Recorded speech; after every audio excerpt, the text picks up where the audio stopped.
Pessoal, com certeza vocês estão sabendo, já não é de hoje que o Miguel está sendo falado na internet. Gente, é jornal, é páginas, é pessoas com canais no YouTube. O Miguel, ele está viralizado, mas está viralizado sendo criticado pelas suas pregações, pelas suas profecias, a performance dele, como ele se apresenta para as pessoas. E agora, finalmente os pais apareceram, né? Porque ele está sendo ameaçado. Gente, a pergunta é, será que o responsável não está por trás do Miguel para orientá-lo, para poder estar direcionando ele, porque está muito exagerado?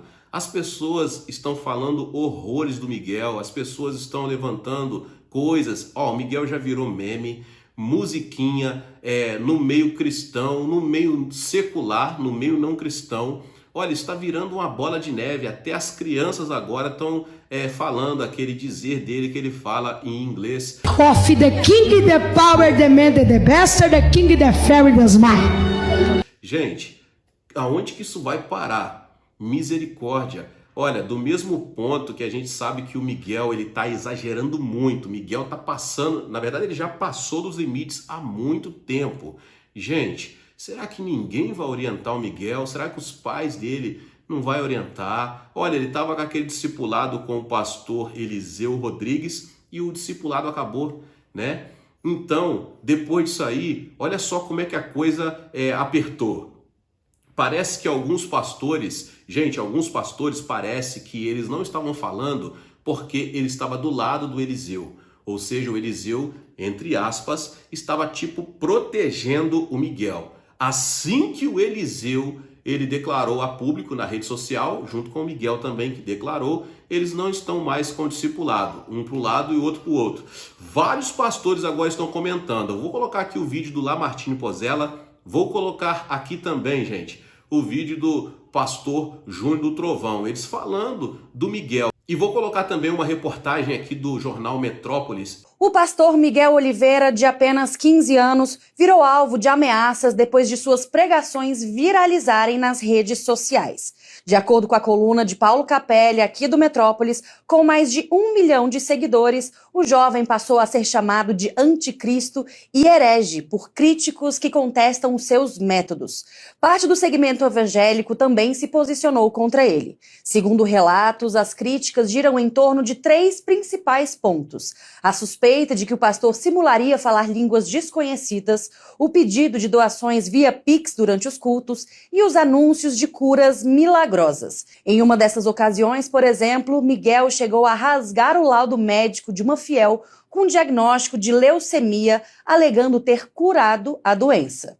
Eu filtro o teu sangue e eu curo a leucemia. Pessoal, essa aqui é a fala da mulher que o Miguel rasgou o laudo, disse que ela estava curada de leucemia. Ela veio a público e falou sobre o caso. Entenda isso também, vamos lá. Mas, devido aos fatos e acontecimentos, eu vou vir aqui dar uma explicação para vocês que muitos estão pedindo. Devido a comentários que não são legais, né? Pessoas dizendo que eu poderia estar morta, pessoas dizendo que eu poderia ser uma atriz contratada, e na verdade não é nada disso. Eu fui fazer uma visita nessa igreja, em Alphaville, e eu não conheço ninguém de lá, nunca tinha ouvido falar no nome de Miguel, nunca tinha visto ele na internet, e nem nada. Conheci ele naquele dia que eu fui ao culto.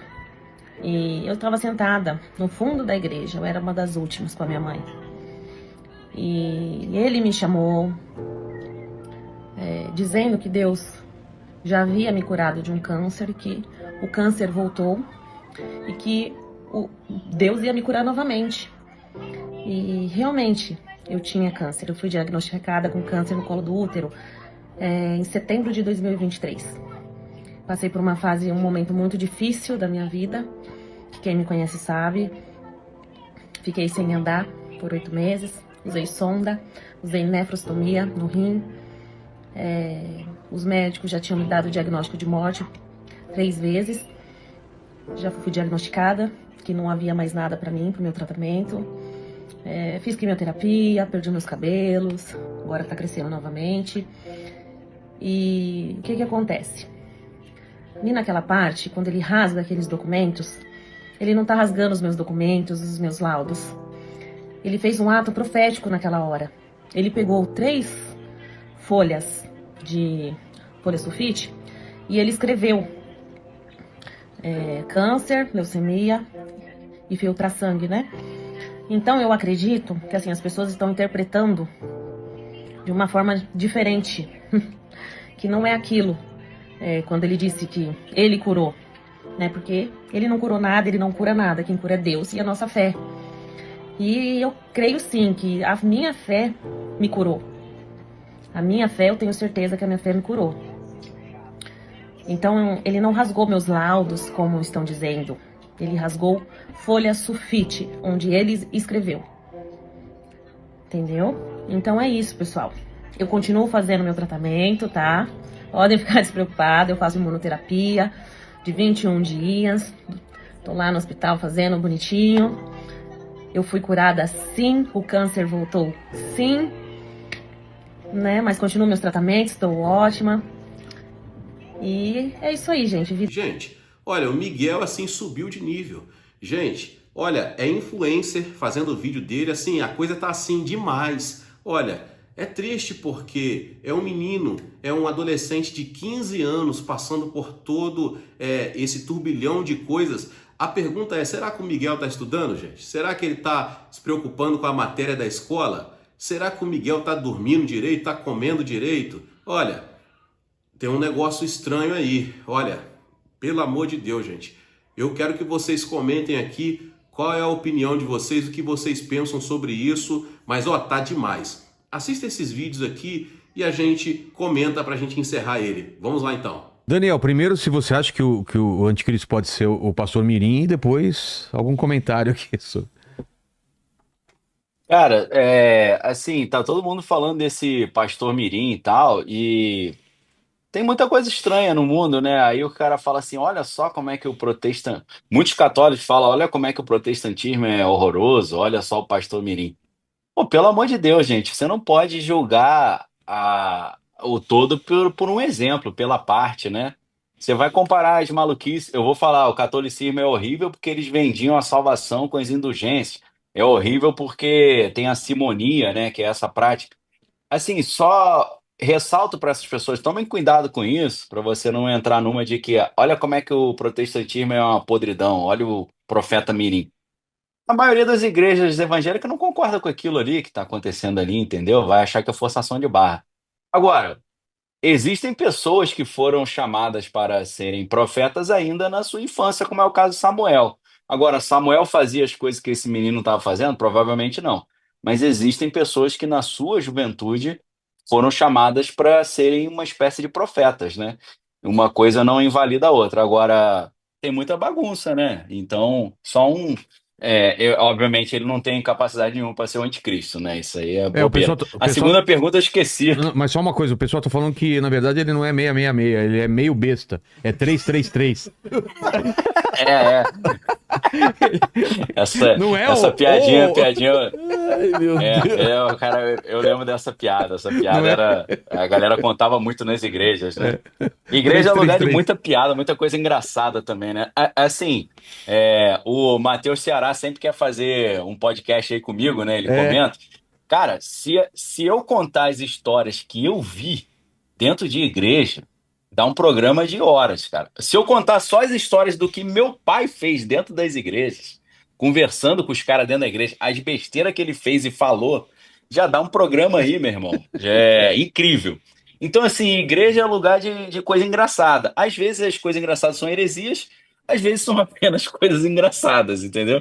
Então, assim, esse profeta Mirim pode ser apenas uma coisa engraçada, pode ser uma heresia, eu não sei muito bem, eu precisava conversar com ele lá, sentir qual é dele, olhar melhor. Eu não parei para estudar o profeta Mirim, não. A segunda pergunta eu esqueci, Vilela, não lembro. Eu só queria fazer uma observação aqui em relação a esse jovem. A Bíblia diz que um pastor ele não pode ser neófito. O que é isso? Neófito é uma palavra grega que significa novo plantado, uma plantinha que acabou de nascer. Um pastor, ele tem que ser maduro. Não pode ser uma criança. Tem que ter vivência. Por quê? Porque uma criança, ela não tem preparo, ela não tem maturidade espiritual. Eu não estou dizendo que Deus não possa usar uma criança. Ele citou o profeta Samuel, que quando era menina, ele ouviu Deus falando com ele, ele ia lá e procurava o Eli, que era o mentor dele, né, que ele foi criado no tabernáculo, e na terceira vez ele falou, olha, Deus está falando com você. Fala, Senhor, que o teu servo ouve. E Deus falou com ele. Só que Samuel não se tornou o profeta que ele se tornou antes de ser um homem maduro. Por quê? Porque espiritualidade demanda maturidade. Pois é. A Bíblia deixa claro que um pastor, que um profeta, ele não pode ser um menino.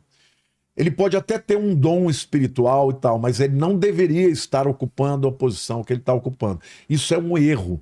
Isto é resultado de igrejas que valorizam muito mais a manifestação sobrenatural do que propriamente aquilo que é necessário para, vamos dizer assim, as qualidades necessárias para que um líder espiritual seja levantado. A Bíblia é clara, não só para um diácono, quanto para um pastor, que ele deve ser um homem maduro. Não pode ser neófito, porque neófito ele é muito jovem, ele não tem maturidade. Você pega uma criança, ele pode ter um dom já, mas ele não está pronto para exercer liderança espiritual. Então, isso é resultado de igrejas que não valorizam a Bíblia. Porque se a Bíblia ia chegar para esse menino e dizer, olha, aprende um pouquinho mais, vamos estudar a Bíblia, espera mais um pouco, agora não é a hora. Mas não, ele já está nos púlpitos. Por quê? Porque essas igrejas não estão nem aí. Ele fala bonito, ele fala coisas tremendas e tal, e as pessoas aceitam. Só que isso é... dizer assim, é a prefiguração de um caos. Pessoal, então é isso. Olha só o posicionamento desses pastores, dessas pessoas que estão na frente. Mas eu digo, observa que eles começaram a falar, agora estão vindo a público, falando na Assembleia, tudo quanto é igreja está falando isso aí. Gente, depois que ele agora, como se ele estivesse sozinho, a gente não vê o pai, não vê a mãe dele, e ele tem, né? Mas, olha...